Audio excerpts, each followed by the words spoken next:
Halo teman-teman, selamat siang. Kembali lagi sama aku Putri. Kali ini aku akan membahas yaitu cincin berlian.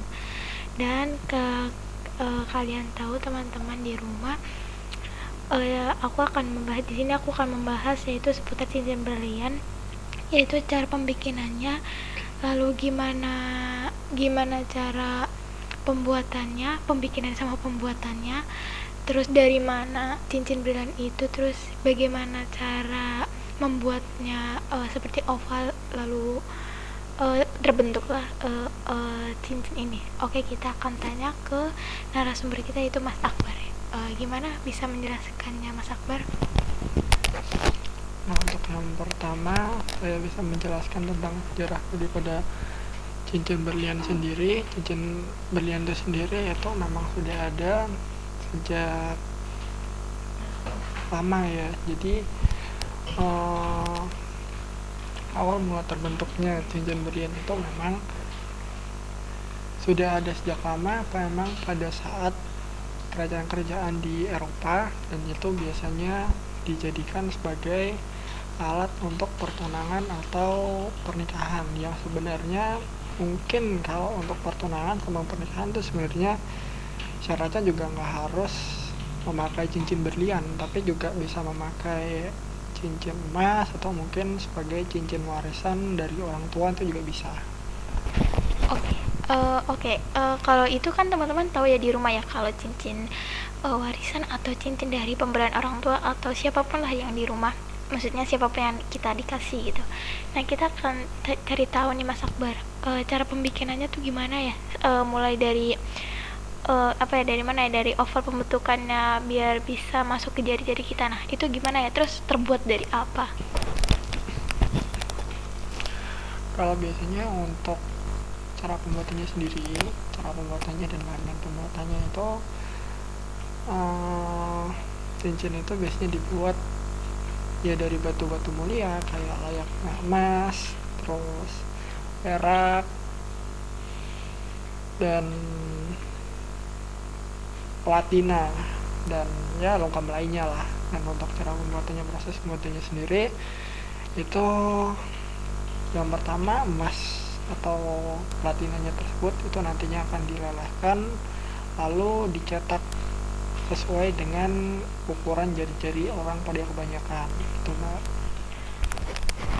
Oke, terus lalu biar bisa jadi berbentuk seperti berlian itu, berlian atau seperti berbentuk ring buat jarinya kita, sesuai jarinya kita, itu ada alat alat tertentu atau gimana ya?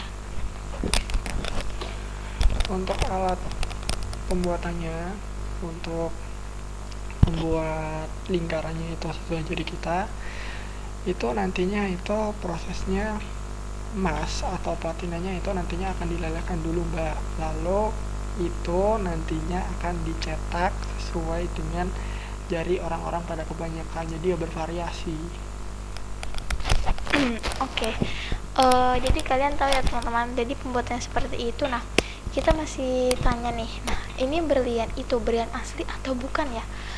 Terus dapat berlian asli itu dari tambang mana, atau itu secara legal atau ilegal? Kalau tempat berliannya sendiri itu mungkin untuk dari Toka mulia jelas. logam mulia Iya. Kan itu kalau berlian banyak itu kan emas klasik ya. ya, jadi gini teman-teman ya. Jadi kalau untuk cincin seperti yang kita ketahui, memang untuk pembuatannya itu harus dilebur dulu kan. Dan ketika di proses jadi kan setelah dicairkan kemudian dibentuk kan. Nah, bentuk itu pun ada ukuran-ukurannya masing-masing gitu, teman-teman. Jadi kayak eh, ukuran yang dari kecil sama lebar itu ada universal penggunaannya gitu. Jadi kayak ukuran tertentu yang emang sudah universal, dan itu emang udah ada ukurannya kayak SNI kayak gitu kan, standar nasional Indonesia, tapi ini untuk cincin kayak gitu. Dan untuk berlian itu kan adalah sebuah logam ya, yang katanya sih dulu ada yang menyebutkan kalau berlian itu adalah logam yang tidak berasal dari bumi gitu. Ada yang ngomong kayak gitu. Dan rata-rata tuh yang orang Afrika itu ada yang pernah ada yang menemukan bongkahan berlian yang besar, kemudian dia kayak ikut-ikutan gitu loh, kayak ikut-ikutan gimana nyari berlian itu. Padahal kita juga nggak tahu kan di dalam berlian itu, maksudnya di dalam tanah itu masih ada berliannya atau enggak. Jadi berburu gitu ya. Iya, kayak berburu. Padahal yang setahu saya kan, sebelum kita menentukan kalau di tanah itu ada berlian kan kita harus mengetahui dulu kondisi dan iklim dari tanah tersebut, ya kan. Ya, Kalau kondisi sama tanahnya itu itu mumpuni kayak sesuai dengan spesifikasi untuk menggali berlian, maka itu digali kan. Kalau enggak kayak sembarangan kayak orang Afrika itu, dia kayak sengaja banget satu desa itu bener-bener menggali. Menggali. Iya, ada ratusan orang bahkan menggali seperti itu teman-teman.